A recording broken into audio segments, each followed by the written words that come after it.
कांग्रेस प्रवक्ता रही प्रियंका चतुर्वेदी पार्टी से इस्तीफा देने के बाद शिवसेना में शामिल हो गई हैं। शिवसेना अध्यक्ष उद्धव ठाकरे की मौजूदगी में उन्होंने पार्टी की सदस्यता ली। प्रियंका चतुर्वेदी ने कहा कि कांग्रेस में मेरे लिए अब सम्मान नहीं बचा था। आत्मसम्मान की लड़ाई के लिए मैंने कांग्रेस छोड़ दी।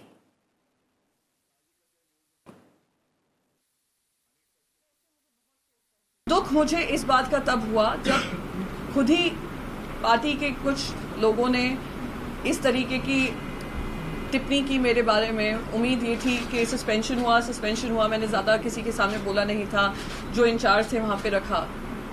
पर जब रीइंस्टेट कर किसी को वापस बुलाया जाता है, ये दरकिनार कर दिया जाता है कि एक महिला जिसने अपना 10 साल बगैर राजनीति से जुड़ी at a great personal cost उन्होंने ये काम किया है, और वो इसीलिए किया है क्योंकि वो दिल से सेवा भाव से कर रही हैं, बगैर किसी लालच के, बगैर किसी मंशा के, but to change the society, change the political scenario and change how women are looked at and perceived in this country.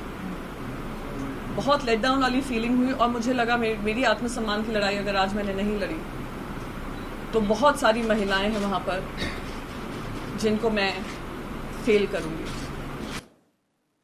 Uttar Pradesh के मैनपुरी में आज बीएसपी, एसपी और आरएलडी ने साझा रैली की। यहां से मुलायम सिंह यादव समाजवादी पार्टी के उम्मीदवार हैं। मैनपुरी में गठबंधन की रैली में बीएसपी अध्यक्ष मायावती और मुलायम सिंह यादव एक साथ एक मंच पर नजर आए। करीब 24 साल बाद ये पहला मौका था जब दोनों नेता एक साथ एक मंच पर दिखे। इस मौके पर मायावती ने कहा कि मुलायम सिंह ही पिछड़ों के असली नेता हैं। साथ ही उन्होंने ये भी कहा कि गठबंधन की जीत के लिए उन्होंने 1993 के गेस्ट हाउस कांड को भुलाया।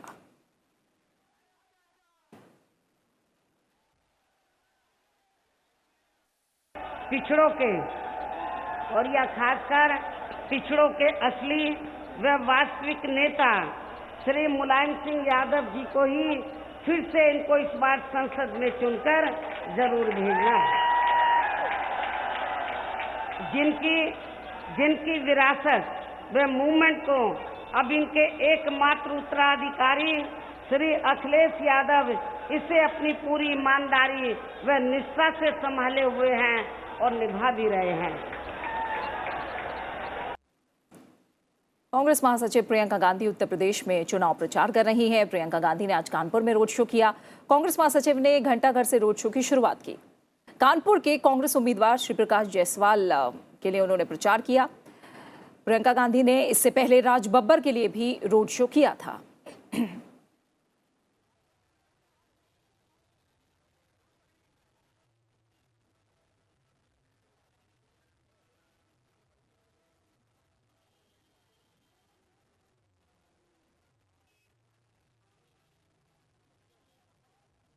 और आइए फिलहाल कानपुर में मौजूद है हमारे संवाददाता कृष्ण मोहन शर्मा, उनका हम रुख करेंगे। कृष्ण मोहन, आज आपने पूरा रोड शो कवर किया प्रियंका गांधी का। कांग्रेस पूरी कोशिश में है कि प्रियंका गांधी के जरिए लोगों को लुभाए और समर्थकों में जोश भरे, और लड़ाई यूपी में अकेले भी लड़ रही है कांग्रेस, इसलिए चुनौती भी ज्यादा है। फिलहाल कैसा माहौल नजर आया आज आपको? देखिए, प्रियंका गांधी काफी जोर शोर से और काफी उत्साह के साथ करीब 4 किलोमीटर तक रोड शो किया और उन्होंने एक नुक्कड़ सभा को भी संबोधित किया। उन्होंने अपने एक संक्षिप्त भाषण में कहा कि मैं कांग्रेस की बेटी हूं, कांग्रेस के लिए वोट मांगूंगी, हमेशा मांगूंगी, लेकिन इस बार मैं देश के लिए वोट मांग रही हूं और देश के लिए वोट दीजिए और श्री प्रकाश जायसवाल को चुनाव में विजयी बनाइए। उनका कहना था कि अगर आप हमें वोट देंगे तो देश सुरक्षित होगा, सबके साथ न्याय होगा। बिल्कुल, यानी अपनी तरफ से जन समर्थन जुटाने की पूरी कोशिश प्रियंका गांधी ने की। अगर उत्तर प्रदेश के माहौल की बात करें तो एक और जो क्षण है वो नजर आया, और मुलायम सिंह यादव और मायावती आज एक साथ एक मंच पर नजर आए। ये भी बड़ी हलचल रही आज कृष्ण मोहन उत्तर प्रदेश में। देखिए, करीब 2 दशक के बाद मायावती, अखिलेश और मुलायम सिंह यादव, अगर हम अखिलेश यादव को माइनस कर दें तो मायावती और मुलायम सिंह यादव एक मंच पर नजर आए। मैं रास्ते में कई जगह आ रहा था तो लोगों से बात की, उन्होंने कहा कि क्या ये दोनों सर्किट कांड भूल गए क्या, और इस तरह की बातें कर रहे थे कि ये सत्ता में किसी भी तरह बने रहने के लिए दोनों ने गठबंधन किया है। खैर, ये जनता का कहना है, लेकिन अगर हम बात करें तो मायावती जी ने अपने बयान में कहा, अपने स्टेटमेंट में कहा कि मुलायम सिंह के एकमात्र उत्तराधिकारी, जिसको लेके उनके परिवार में इस बात को विरोध है कि उत्तराधिकारी और भी कई हैं।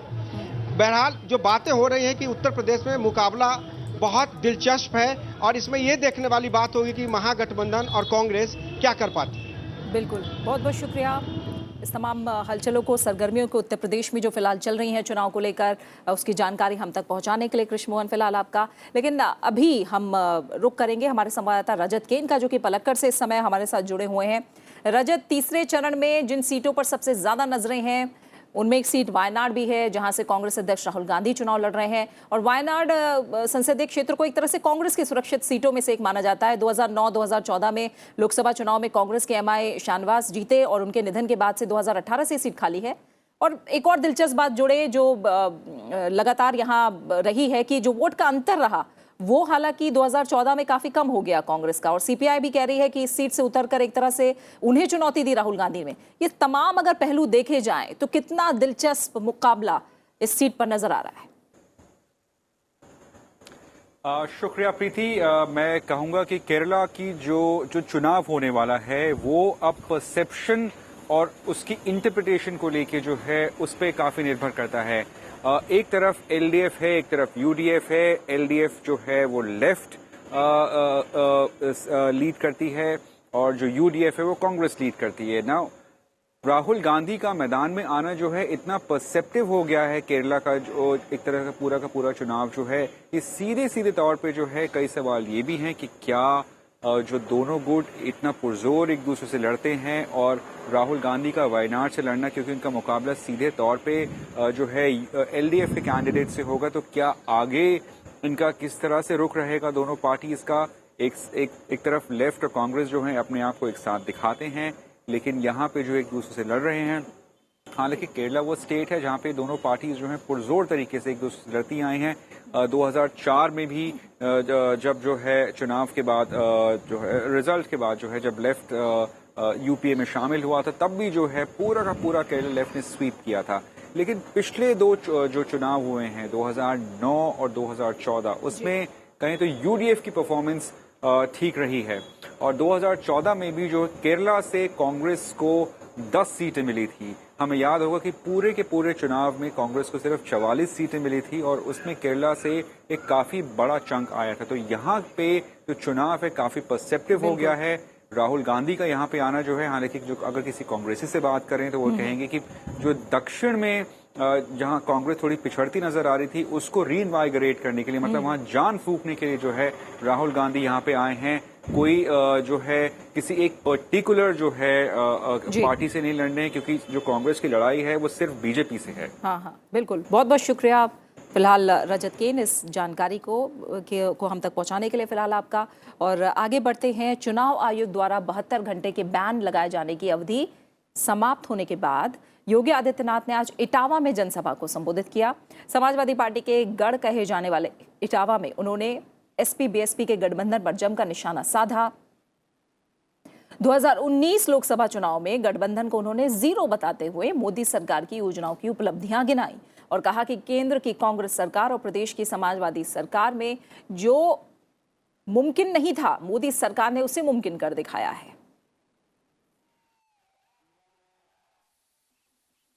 जो कार्य कांग्रेस सपा बसपा के लिए नामुमकिन था, आज वह मुमकिन हुआ है। नामुमकिन अब मुमकिन है, क्योंकि मोदी है तो और ये कार्य मुमकिन बनाया है मोदी ने। सभी राजनीतिक दल अब तीसरे चरण में होने वाले चुनाव के प्रचार में जुट गए हैं। बीजेपी अध्यक्ष अमित शाह आज गुजरात दौरे पर पहुंचे।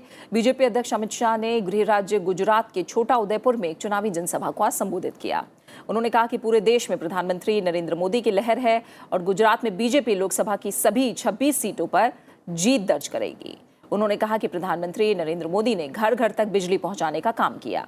उन्होंने कांग्रेस पर भी निशाना साधा। कांग्रेस अध्यक्ष राहुल गांधी भी गुजरात के दौरे पर पहुंचे। राहुल गांधी ने गुजरात के बाजीपुरा में रैली को संबोधित किया। उन्होंने रैली में न्याय योजना का जिक्र किया। उन्होंने कहा कि इस योजना से देश की अर्थव्यवस्था पटरी पर आएगी। गुजरात में सभी 26 लोकसभा सीटों के लिए मतदान तीसरे चरण में 23 अप्रैल को होगा। आप मुझसे गुस्सा मत होना, मगर जो पैसा जाएगा न्याय योजना का, ये हमारी माताएं बहनों के बैंक अकाउंट में जाएगा। बात में मत बोलना, मैं इनके बैंक अकाउंट में डाल रहा हूँ, सीधा इनके बैंक अकाउंट में जाएगा। मगर जब इनके बैंक अकाउंट में पैसा जाएगा, आप लोग माल खरीदना शुरू करोगे। कोई शर्ट खरीदेगा, साबुन खरीदेगा, टूथपेस्ट खरीदेगा, टूथब्रश खरीदेगा, शर्ट, पैंट, मोबाइल फोन। जैसे ही आप माल खरीदना शुरू करोगे, फैक्ट्रियां चालू हो जाएंगी। जैसे ही फैक्ट्रियां चालू हो जाएंगी, बेरोजगारी खत्म हो जाएगी। केंद्रीय मंत्री और बीजेपी नेता राजनाथ सिंह ने ओडिशा में जनसभा को संबोधित किया। इस मौके पर उन्होंने कहा कि मोदी सरकार ने गरीबों के कल्याण के लिए कई काम किए हैं। उज्ज्वला योजना के माध्यम से आज गरीबों के घर में गैस कनेक्शन भी पहुंचा दिए गए हैं। बहनों भाइयों, कांग्रेस की सरकार थी 1945 से लेकर 2014 तक इन्होंने केवल 12 करोड़ कनेक्शन दिए। 47 से लेकर 2014 तक 65 वर्षों में आप लोगों ने 5 वर्षों में 13 करोड़ गैस कनेक्शन लोगों को मुहैया करा दिया है। यह काम करने का तरीका होगा। आम आदमी पार्टी के नेता गोपाल राय ने कांग्रेस के साथ गठबंधन के मुद्दे पर कहा है कि आज भी हमने उन्हें मौका दिया है। देश के लोग ये चाहते हैं। हमने कांग्रेस को इस पर सोचने का आखिरी मौका दिया है। बातचीत जो है वो सामने आ रही है और दोबारा हमने ये मौका दिया है। देश के तमाम और लोग भी जो हैं जो चाहते हैं कि ये गठबंधन हो, क्योंकि 18 सीटें काफ़ी इम्पोर्टेंट हैं। देश भर से जो खबरें आ रही हैं 2 चरण के मतदान की, वो ये दिखा रही हैं कि एक एक सीट इस बार लोकसभा के लिए महत्वपूर्ण है। ऐसे में हमने आखिरी मौका जो है कांग्रेस को दिया है सोचने के लिए। पश्चिम बंगाल में दूसरे चरण के मतदान के दौरान नादिया जिले के नोडल मतदान पदाधिकारी अर्नब राय लापता बताए जा रहे हैं। गुरुवार को विप्रदास चौधरी पॉलिटेक्निक कॉलेज में उनकी पोलिंग ड्यूटी लगाई गई थी। 18 अप्रैल को चुनाव ड्यूटी के दौरान दोपहर लंच के बाद से उनका कुछ पता नहीं चल पाया। उन पर ईवीएम और वीवीपैट मशीन की अहम जिम्मेदारी थी।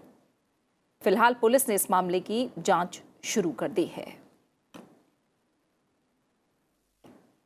दक्षिण भारत की मशहूर सुपरस्टार रजनीकांत ने कहा है कि अगर लोकसभा चुनाव के साथ हो रहे विधानसभा उपचुनाव के बाद एआईएडीएमके के लिए परेशानी खड़ी होती है तो वो चुनाव लड़ने के लिए तैयार हैं। रजनीकांत ने कहा कि वो चुनावी मैदान में 2-2 हाथ करने के लिए तैयार हैं।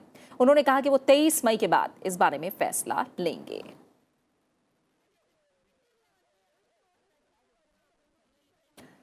और अब बात करेंगे चुनाव स्पेशल की। उत्तर प्रदेश के 80 संसदीय सीटों में फिरोजाबाद लोकसभा सीट बेहद चर्चित सीटों में शुमार है और हर किसी की नजर इस सीट पर रहेगी क्योंकि यहां चुनावी लड़ाई चाचा भतीजे के बीच होने वाली है।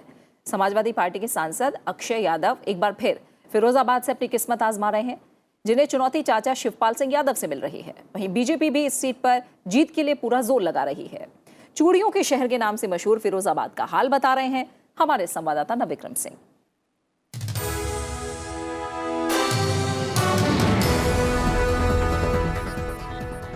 आज अपने चुनावी सफर में आपको लिए चलते हैं फिरोजाबाद।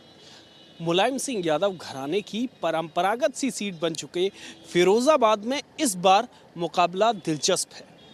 चाचा भतीजे ही आमने सामने हैं। बीजेपी की मौजूदगी इस मुकाबले को त्रिकोणीय बना रही है। तो आइए जानते हैं यहाँ की जनता से कि किस तरीके का मिजाज है यहाँ के सियासी समीकरणों का, साथ ही उनकी क्या समस्याएं हैं। तो सफर करते हैं फिरोजाबाद का।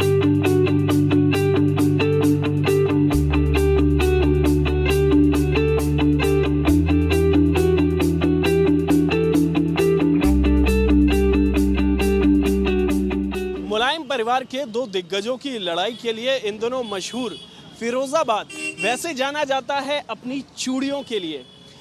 तरह तरह की बेमिसाल नायाब चूड़ियां यहां से देश और दुनिया में भेजी जाती हैं, खरीदी जाती हैं, जिनका व्यापार होता है।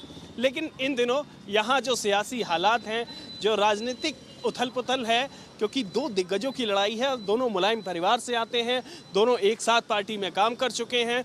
और यहाँ फिरोजाबाद की जनता से बात करते हैं कि किस तरीके से वो देखती है इस पूरी लड़ाई को, क्योंकि फिरोजाबाद की जो सीट है कुछ दिनों से, पिछले कुछ चुनाव से मुलायम परिवार की परंपरागत सीट मानी जाती है। हालांकि निर्दलीय से लेकर कई अलग पार्टियों का 90 के दशक में यहाँ पर जो बीजेपी का बोलबाला था, लेकिन 2009 के बाद यहाँ पर अखिलेश यादव भी यहाँ से चुनाव जीत चुके हैं। राज बब्बर जो मौजूदा प्रदेश अध्यक्ष हैं कांग्रेस के, वो भी यहाँ से चुनाव जीत चुके हैं। लेकिन इस बार का चुनाव बेहद दिलचस्प है। आइए बात करते हैं। सबसे पहले मैं आपसे ही बात करूँगा, नाम बता दीजिए। जी मनीष। मनीष, इस बार आपको पिछले चुनावों से क्या अलग लगता है, कितना खास है? बिल्कुल खास है। यहाँ चचा भतीजे की लड़ाई है और फिर दोनों ही प्रत्याशी बाहर से हैं। अब की से बीजेपी ने अपने यहाँ का कैंडिडेट उतारा है, देखते हैं क्या होता है आगे। बीजेपी ने यहाँ से अपना जो मौजूदा हालात में यहाँ से लोकल कैंडिडेट उतारा है, तो चाचा भतीजे पर इस पर कोई फर्क पड़ेगा? बिल्कुल पड़ेगा और बीजेपी के कैंडिडेट जो इन दोनों की लड़ाई में वही जीतेंगे। गौरव, आप ये बताओ कि फिरोजाबाद को किस तरीके से देखते हो? क्या यहाँ और होने की ज़रूरत है, क्या काम करने की ज़रूरत है? देखिए, फिरोजाबाद बेसिकली चूड़ी और ग्लास का शहर है ना, और चूड़ी यहाँ पे फेमस है, तो इसलिए यहाँ की सरकार ने, अभी उत्तर प्रदेश की सरकार ने यहाँ पे कई फैक्ट्री लगाने की जो योजना चलाई है, तो चीज़ें अभी हो रही हैं, सरकार कर रही है काम। उत्तर प्रदेश सरकार ने अच्छा काम किया है। फिरोजाबाद की जनता, अलग अलग इनके मुद्दे हैं, अलग अलग तरीके के विचार हैं, लेकिन इस बार फिरोजाबाद ये ज़रूर तय करेगा सपा में वर्चस्व की जंग को। क्या शिवपाल सिंह यादव उतने प्रभावी रह पाएंगे, यहाँ की सीट जीतने के बाद ही पता चलेगा। लेकिन फिरोजाबाद की लड़ाई को बीजेपी ने त्रिकोणीय बना दिया है और इस बार नतीजे यहाँ दिलचस्प देखने को मिल सकते हैं। कैमरामैन अमित राज गुप्ता के साथ नव विक्रम सिंह, राज्यसभा टीवी, फिरोजाबाद।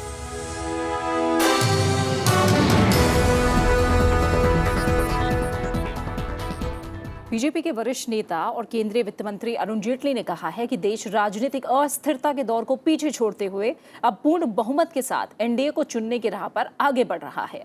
अरुण जेटली ने ट्वीट करके ये बात कही है।